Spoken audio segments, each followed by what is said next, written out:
The Galactic Academy of Interspecies Relations floated in the cold darkness of space. It was built on a station that circled a small moon, far from any planet. Here, young beings from across the galaxy came to learn. They learned about other species. They learned about peace. They learned how to live together. Yuna walked through the metal halls with her bag over her shoulder.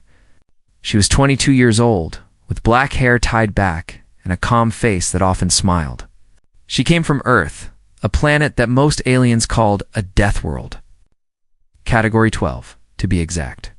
This meant Earth was one of the most dangerous planets in the known galaxy. But Yuna did not look dangerous. She looked like a quiet student who enjoyed reading and eating snacks. Today was the first day of advanced xenobiology class. Yuna found the lecture hall and stepped inside. The room was large, with seats rising up like stairs.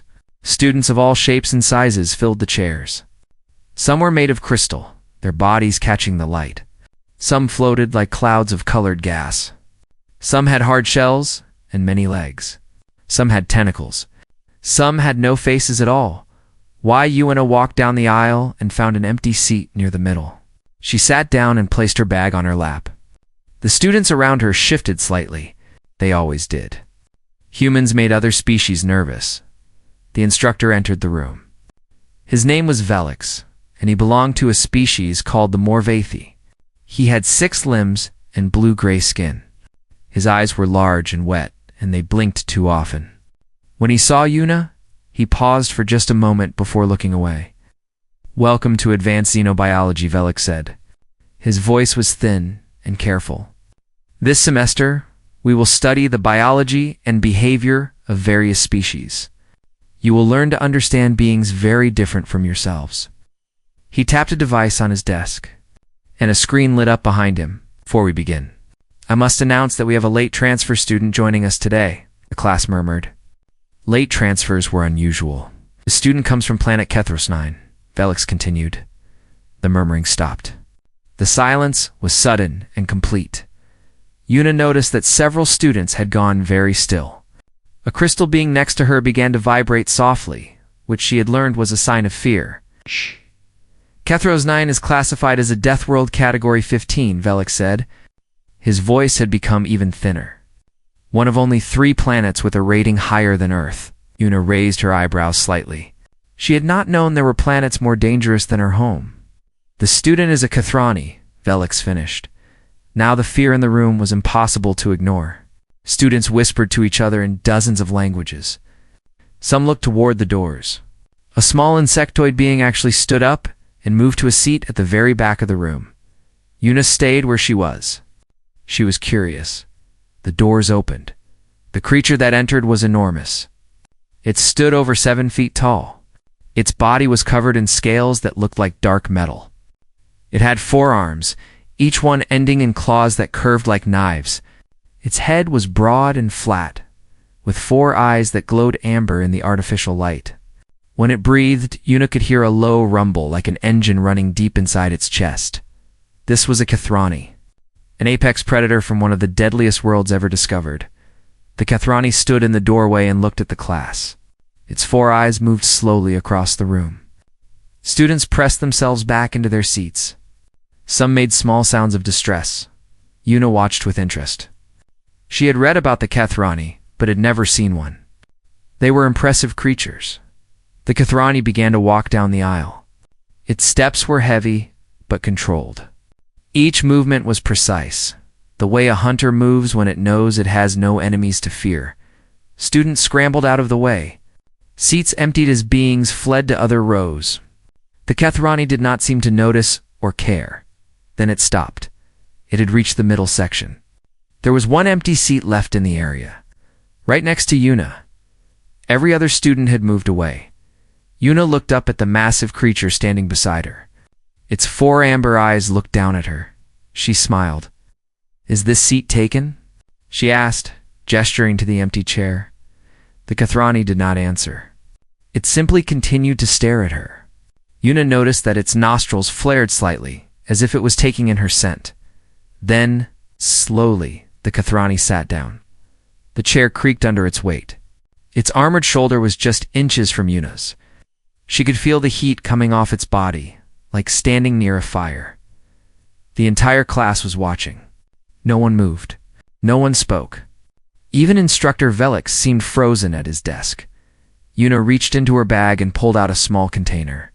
She opened it, revealing pieces of dried fruit inside. She had packed them as a snack for the long class. She held the container toward the Kethrani. "Would you like some?" she asked. The classroom held its breath. The Kethrani looked at the dried fruit. Then it looked at Yuna. Its amber eyes were impossible to read. A long moment passed.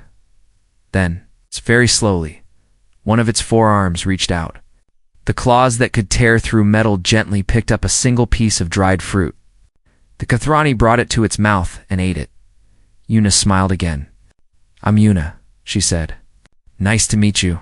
Kethrani chewed slowly. When it finished, it spoke for the first time. Its voice was deep and rough, like stones grinding together. "Isuho," it said. "Suho," Yuna repeated. "That's a nice name." Behind them, Instructor Velix finally found his voice. "Yes, well, let us begin the lesson," he said weakly. The class continued. But no one was paying attention to the lecture. They were all watching the human and the Kethrani sitting side by side. The small, soft creature and the massive predator, sharing dried fruit like old friends. Later, after class ended, Yuna's childhood friend Dawan found her in the hallway. He was also human, working at the station as a cultural attach. His face was pale. "Yuna," he said, grabbing her arm. "Do you know what you just did? Do you know what that thing is?" "His name is Suho," Yuna said calmly. "It's a Kethrani. They hunt creatures 10 times their size for fun. They can survive in the vacuum of space. Their claws can cut through ship armor." Yuna nodded. He seemed nice. Dawan stared at her like she had lost her mind. Behind them, the other students filed out of the classroom, giving Yuna a wide berth. They looked at her differently now. Before, she had been a curiosity, a Deathworlder, yes, but a small and quiet one. Now they were not sure what she was. At the end of the hallway, Suho stood alone. His 4 eyes found Yuna across the distance. He gave her a small nod. She waved back. Dawan put his head in his hands and groaned. "This semester is going to be a disaster." Yuna just smiled and walked toward her next class. Already looking forward to tomorrow, days passed at the Galactic Academy, and the universe continued to spin in confusion. Every morning, Yuna arrived at advanced xenobiology class early. She sat in her usual seat in the middle section. A few minutes later, Suho would enter the room, his massive form blocking the light from the doorway. Without hesitation, he would walk to the seat beside her and sit down. The other students had stopped running away. Now they simply watched, their various eyes and sensors fixed on the strange pair. A human and a Kethrani, sitting together like it was the most normal thing in the galaxy. "Good morning," Yuna would say. "Morning," Suho would reply in his deep, grinding voice, and then class would begin. Instructor Velix had learned to pretend that nothing unusual was happening. His lectures continued, though his voice sometimes trembled when he looked at Suho. The Kethrani never caused trouble. He sat quietly, listened carefully, and took notes on a device that looked tiny in his massive claws. Between classes, Yuna and Suho began spending time together. They would sit in the station's garden area, surrounded by plants from 100 different worlds. Yuna would eat her lunch while Suho sat beside her, his 4 eyes watching the other students pass by. "Tell me about your home," Yuna said one afternoon. Suho was quiet for a long moment. When he spoke, his voice was softer than usual. "Kethrosnine is fire and stone," he said. "The ground burns. The sky rains acid. The creatures that live there must be strong, or they die." It sounds harsh. It is. We hunt in the volcanic fields. We swim in rivers of molten rock. From the day we are born, we learn to kill. Yuna bit into a piece of fruit. "So why did you leave?" Suho's amber eyes dimmed slightly, which Yuna had learned was a sign of sadness. "I was different," he said. "I wanted to learn things that had nothing to do with hunting. I wanted to understand the stars, the other worlds, the other beings. My clan thought I was weak, strange. They did not want me. Sorry. Do not be. I found my way here. He looked at her. I found someone who does not run from me. Yuna smiled. Why would I run? You haven't tried to eat me yet. A sound came from Suho's chest. A low rumble that Yuna had learned was Kathrani laughter. Yet he repeated, from across the garden, other students watched this exchange with wide eyes. The insectoid, Kirik's name Tika, was among them. She had been observing Yuna and Suho for days, trying to understand what she was seeing, finally. She gathered her courage and approached Yuna when Suho was not present. Human, Tika said, her mandibles clicking nervously. I must speak with you. Yuna looked up from her reading. Of course. What is it? Tika's many legs shifted anxiously. Do you not understand what that creature is? The Kathrani are the most dangerous species in the known galaxy. They have killed entire starship crews with nothing but their claws. They feel no fear, no mercy. They are pure predators. Yuna listened politely. That one, Tika continued, pointing with a thin limb toward where Suho usually sat, could kill everyone in this station in a matter of minutes. You should stay away from him. Yuna closed her book and looked at Tika with calm eyes. Do you know what humans are? Yuna asked. Tika hesitated. You are from a Deathworld. Category 12. That's right. Do you know what that means? It means your planet is dangerous. Yuna nodded slowly. On Earth, everything tries to kill us. The weather can freeze us or burn us.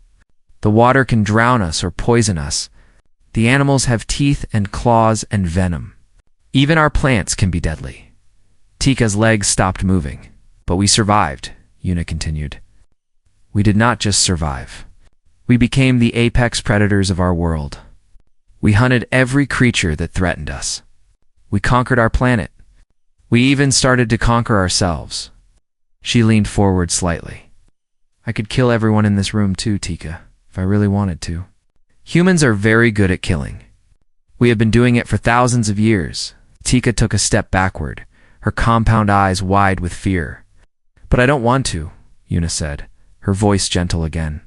Neither does Suho. That's the point. Being dangerous doesn't make you evil. What matters is what you choose to do with that danger. Tika did not know what to say. She had never thought of the small, soft human as a threat. Now she was not sure what to think. He is my friend, Yuna finished. And I don't abandon my friends. Tika nodded jerkily and hurried away. What neither of them knew was that Suho had heard every word. He had been standing around the corner, his sensitive ears picking up the entire conversation. Kathrani could hear sounds from very far away. Later that day, he found Yuna sitting alone by a window that looked out at the stars. He sat beside her, the seat groaning under his weight. You called me your friend, he said. Yuna turned to look at him. You are my friend. You told the insect that you could kill if you wanted to. I could. So could you. Suho was quiet for a moment. His 4 eyes studied her face. You understand what we are? He said finally. Yuna smiled. 2 monsters sitting in a station full of prey. It's kind of funny, isn't it? That rumbling sound came from Suho's chest again. Kathrani laughter. He agreed. It is funny. They sat together in comfortable silence, watching the stars drift past the window and the garden behind them. Tika told the other students what she had learned. The whispers spread quickly through the academy. The human was not just brave. She was not just strange. She was a Deathworlder. Too, and she had chosen to befriend the most dangerous being in the station. The students did not know what to make of this. Some were more frightened than before. Others were curious. A few began to wonder if they had been wrong about both the human and the Kathrani. That night, in her small room, Yuna sent a message to Duan. Ow. Suho is a good person, she wrote. He just needed someone to see that. Doan's reply came quickly. You are either the bravest human I know, or the craziest. Yuna laughed and put down her device. Outside her window, the stars continued to shine, cold and distant. Somewhere among them was Earth, her dangerous home. And somewhere else was Kethrisnine, Suho's burning world to Deathworlds. 2 predators, and now 2 friends. The alarm woke the station at midnight. Red lights flashed in every corridor. A voice echoed through the speakers, speaking in the universal language that all species understood. Attention. Unknown vessel approaching. All students must stay in their rooms. Security personnel report to Docking Bay 7. Yuna sat up in her bed, her heart beating fast. She had been sleeping peacefully just moments ago. Now something was wrong. She grabbed her communication device and saw messages flooding in. One was from Doan. "Stay in your room," it read. "A Kathrani warship has arrived. Weapons are active." This is not a drill. Yuna felt a cold weight settle in her stomach. She thought of Shu. She got dressed quickly and left her room. The corridors were empty. The other students had obeyed the warning and stayed behind locked doors. But Yuna was not like other students. She moved through the station with quick, quiet steps, heading toward the main hall where she knew important visitors would be taken. When she arrived, she found chaos. A group of Kathrani warriors stood in the center of the hall. There were 5 of them, all massive and armored, their scales dark as night. They carried weapons that glowed with strange energy. Around them, station security kept their distance. Clearly terrified, at the front of the Kathrani group was the largest one Yuna had ever seen. He stood nearly 8 feet tall, with scars covering his scales and eyes that burned like fire. This was Vorath, and even without being told, Yuna knew he was the leader. Across from them stood a small group of humans. Yuna recognized Ambassador Han Yule, a senior diplomat with gray hair and calm eyes. Beside him was Yuna's younger cousin Jiwoo, who worked as a translator. Giwoo looked pale and frightened, and standing alone between the 2 groups was Suho. Yuna pushed her way forward until she could see clearly. "You have no right to be here," Ambassador Henyul was saying. "This is neutral territory," Vorath laughed. It was an ugly sound, like metal scraping against stone. "Rights," he said. "I am Vorath, clan father of the Northern Fire. That one," he pointed a massive claw at Suho, "is my blood. He abandoned his clan? He ran from his duties. By Kathrani law, he must return and face judgment." Suho stood with his head bowed. He did not try to run or fight. "What kind of judgment?" Hanyul asked carefully. Vareth's eyes glowed brighter. "That is clan business. Not for soft creatures to know." Yuna's cousin Jiwoo leaned close to the ambassador and whispered something. Hanyul's face became even more serious. "We cannot allow you to take a student by force," Hanyul said. Vorath stepped forward. The security officers raised their weapons, but did not fire. Everyone knew that standard weapons would barely scratch a Kathrani. "You cannot stop me," Vorath said simply. "The boy comes with us." Now, Suho finally spoke. His voice was quiet, defeated. "I will go," he said. "This is clan law. I knew this day might come." He began to walk toward Vorath and the other warriors. "No." The voice was clear and strong. Everyone turned to look. Yuna stepped out of the crowd and walked toward Suho. She moved past the security officers, past Ambassador Hanyul, past her frightened cousin. She walked until she stood directly in front of Suho, blocking his path. "Yuna," Suho said, his voice strained. "Do not do this." "I'm doing it," she replied without looking back at him. Vorath stared at her. His 4 eyes narrowed. "What is this?" he asked. "A soft thing stands in my way." Yuna faced him directly. She had to look up to meet his eyes. He was twice her size, covered in armor that could stop bullets, armed with claws that could cut through steel. He was one of the most dangerous beings in the galaxy.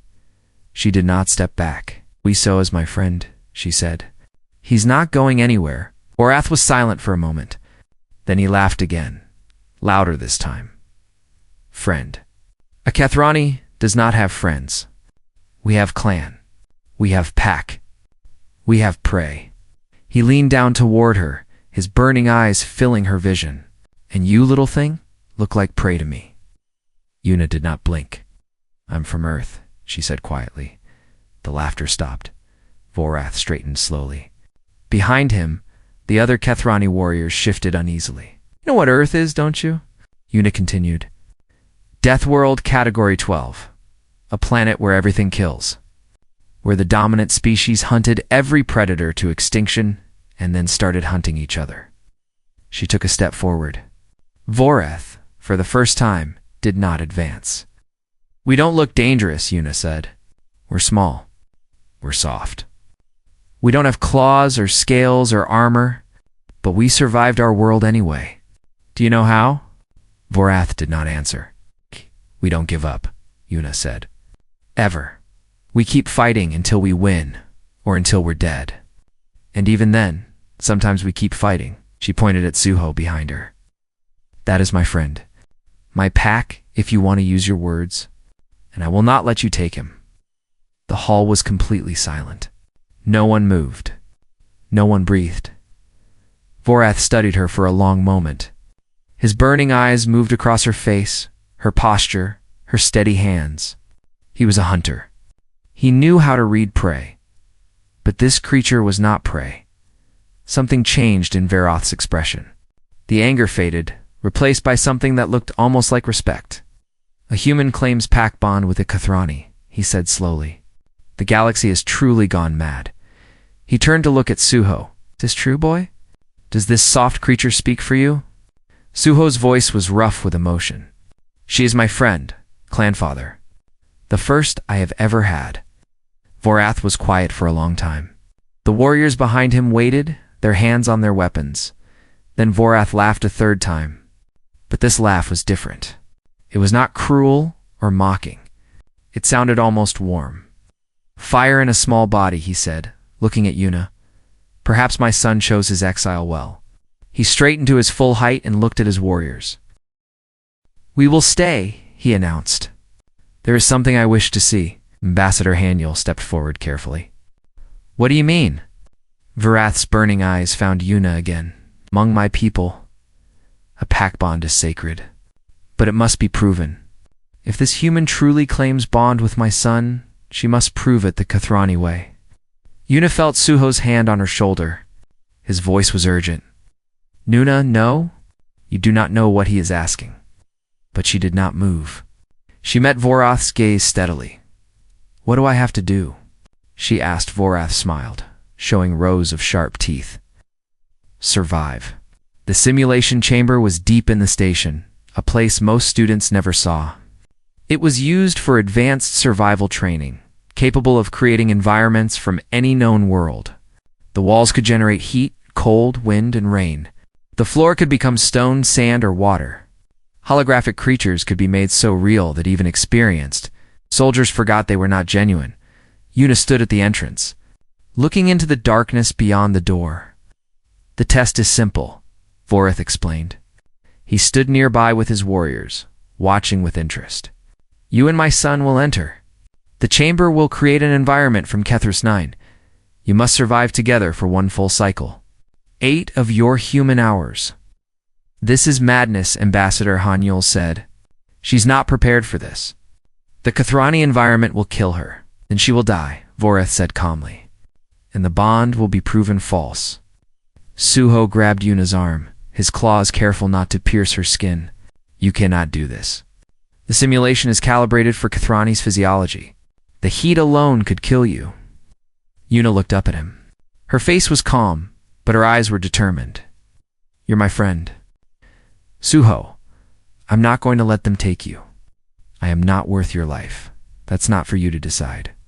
She pulled free from his grip and walked toward the chamber door. After a moment, Suho followed her. Behind them, the entire academy had gathered to watch. Students and teachers crowded around viewing screens that would show what happened inside. Tika was there, her many legs trembling. Doan stood with clenched fists, his face pale with fear. Guu held Ambassador Haniel's hand, tears in her eyes. The door closed behind Una and Suho. For a moment, there was only darkness. Then the simulation began. Heat hit Una like a wall. The air became thick and burning, filled with the smell of sulfur. The ground beneath her feet turned to black volcanic rock, sharp and uneven. In the distance, mountains of fire rose against a sky the color of blood. She was on Kethris 9, or something very close to it. Sweat immediately began to pour down her face. Every breath hurt. Her skin felt like it was cooking. Suho appeared beside her, his scales glowing faintly in the red light. For him, this heat was comfortable, natural. "Stay close to me," he said. "I will protect you." "No," Yuna said through gritted teeth. "We protect each other. That's what pack means, right?" They began to move. The simulation did not give them time to rest. Acid rain fell from the sky in sudden bursts, burning everything it touched. Yuna learned to read the clouds and take shelter under rock formations when the rain came. Her arms became spotted with small burns where drops had touched her. Creatures emerged from the darkness. Holographic beasts that looked like nightmares made flesh. Things with too many teeth, too many eyes, too many legs. They attacked without warning, fast and vicious. Suho fought them with his claws and his strength. He was magnificent in battle, a true apex predator of his world. But even he could not fight everything at once. A creature came from behind while Suho was engaged with two others. Yuna saw it coming. She did not think. She simply acted. She grabbed a sharp piece of volcanic rock and threw herself at the creature. It was 3 times her size, with jaws that could snap her in half. But she did not hesitate. She drove the rock into its eye and held on as it thrashed and screamed. Suho finished his fight and turned to see Yuna clinging to the creature's head. Ah! Her hands bleeding, her body battered. He killed the beast with a single strike of his claws. "You are injured," he said, catching her as she fell. "I'm fine," she gasped. "Keep moving." Hours passed. The environment grew worse. The heat increased. The creatures came more frequently. Yuna's body was pushed beyond its limits. She stumbled. She fell. She got back up. Outside, the watchers saw everything. They saw the small human woman refuse to give up.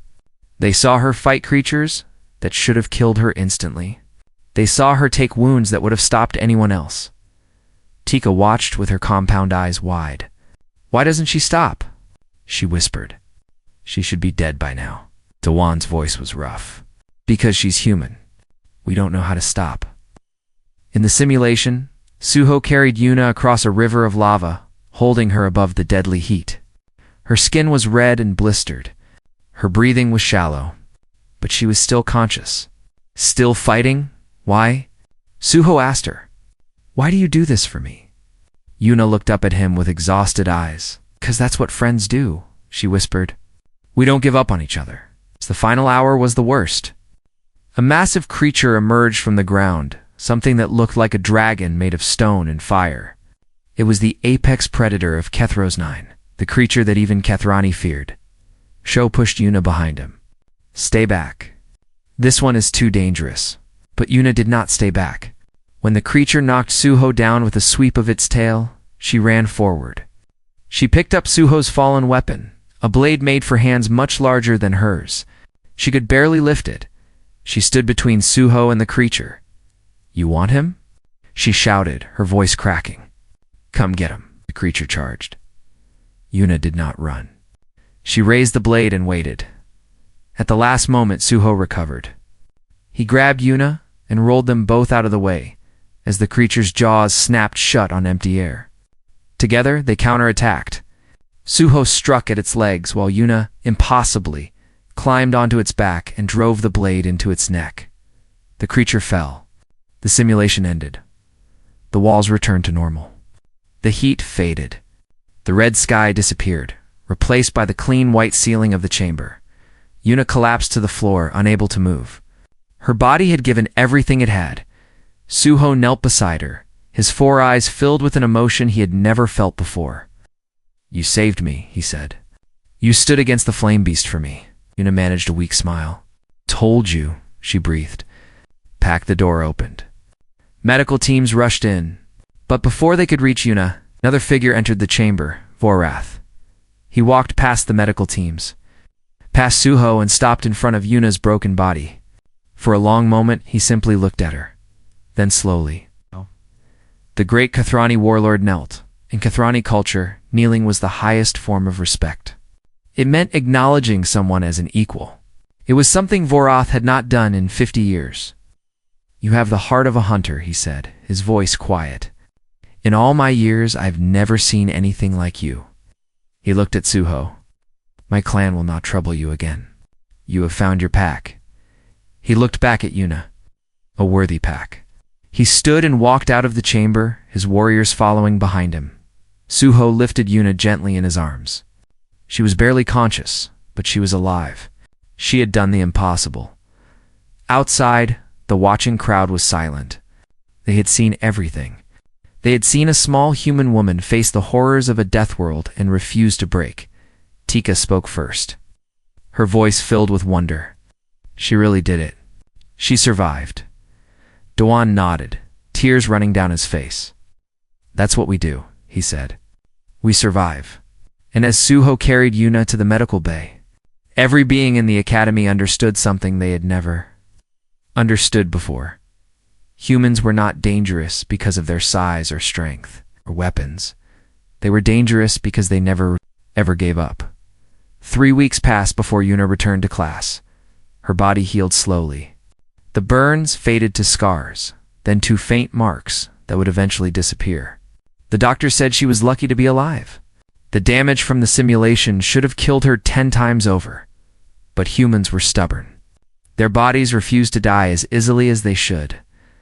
On her first day back, Yuna walked into the advanced xenobiology classroom and found that everything had changed. Suho was already there, sitting in their usual spot in the middle section, but he was not alone. Students sat around him on all sides. A crystal being had taken the seat on his left. An insectoid Kyrix sat behind him. A gaseous nebulite floated nearby. When Yuna entered, everyone turned to look at her. She stopped in the doorway, confused. Then Suho stood. His 4 amber eyes were warm, brighter than she had ever seen them. "Your seat is waiting," he said. Yuna walked down the aisle. As she passed, students nodded to her. Some spoke words of greeting in their various languages. One brave crystalline student reached out and gently touched her arm in a gesture of respect. She sat down next to Suho. The chair felt the same as always, but everything around her was different. "What happened?" she whispered to him. Suho's chest rumbled with quiet laughter. "You happened," he said. "They watched you in the simulation. They saw what you did. Now they are not afraid anymore." Instructor Velix entered the classroom. He looked at the changed seating arrangement and blinked his large wet eyes several times. For the first time since the semester began, he did not look nervous. "Well," he said, "let us begin." The class continued as normal, but it was not normal. Students asked questions. They discussed. They debated. The fear that had hung over every session was gone, replaced by something that felt almost like excitement. When class ended, Tika approached Yuna. The insectoid's many legs no longer trembled. "I was wrong about you," Tika said. "I was wrong about both of you." "I am sorry," Yuna smiled. "Don't be sorry. Just keep an open mind." Tika nodded and walked away. But she did not go far. She sat down with a group of other students and began talking with them. Gesturing toward Yuna and Suho, the weeks turned into months. The semester continued. Yuna and Suho remained friends. But now they had other friends too. The crystal, being named Jorah, invited them to a traditional celebration from her homeworld. The nebulite, called Pharaohs, asked Suho questions about Kethrani culture. Even Instructor Velix began joining their study sessions. Curious to learn about Earth and Kethros 9, the academy had changed. And at the center of that change were 2 Deathworlders who had shown everyone a simple truth. Being dangerous did not mean being cruel. When the new semester began, fresh students arrived at the station. They came from dozens of worlds. Nervous and curious about their first year at the academy, a human male named Minho was among them. He had heard rumors before coming. Strange stories about a human woman and a Kethrani. Stories that seemed too wild to believe. On his first day, he walked into the advanced xenobiology classroom and stopped dead. In the middle section, a small human woman sat beside an enormous Kethrani. They were sharing some kind of snack, passing pieces back and forth. The Kethrani said something, and the woman laughed. Around them, students of all species sat without fear, talking and studying together. Minho turned to an older student beside him. "What's the story with those two?" he asked, pointing. The older student was Tika. She looked at Yuna and Suho with something like fondness. "Those two? They're Deathworlders. Alpha predators from worlds that would kill the rest of us in minutes." Minho shuddered. "That sounds terrifying," it was Tika admitted. "When the Kathrani first arrived, we were all terrified. We couldn't understand why the human wasn't scared. We thought she was crazy. What happened?" Tika was quiet for a moment, remembering the simulation. Remembering Yuna standing against the flame beast with a weapon too big for her hands. "She showed us something," Tika said finally. "She showed us that the scariest beings in the galaxy don't have to be scary at all. They just have to choose not to be." Minho looked at the pair again. The massive Kathrani with his glowing eyes and deadly claws. The small human woman with her gentle smile. The old class Tika continued. "The ones who saw it happen? We never spoke about it the same way again. Not because we were afraid, because we finally understood something." "What?" Tika's compound eyes gleamed. "That monsters are not born. They're made. And they can be unmade too. All it takes is someone willing to see past the claws and the scales and the reputation. Someone willing to offer a piece of dried fruit to the scariest creature in the room." She patted Minho on the shoulder with one of her thin limbs. "Go introduce yourself.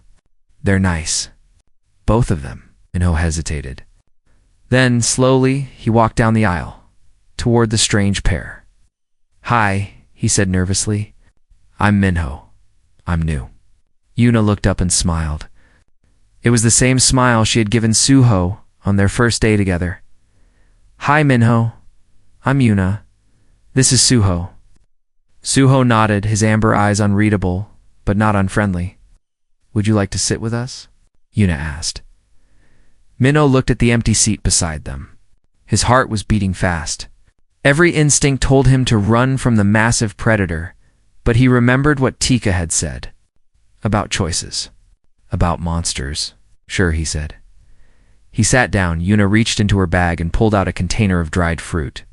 She offered it to him. "Welcome to advanced xenobiology," she said. And somewhere in the back of the classroom, Tika watched the scene with a feeling she could not quite name. Perhaps it was hope. Perhaps it was wonder. The galaxy was vast and cold and filled with danger. But here, in this small room on a station orbiting a forgotten moon, something warm was growing. Something that had started with a simple act of kindness. A Deathworld alpha predator sat beside the human and the class. The old class, who had witnessed everything, they never spoke the same way again. Not because they had forgotten, but because they had learned that the most dangerous creatures in the universe were not the ones with the sharpest claws or the hottest fire. They were the ones who chose not to use them, and that was the most human thing of all.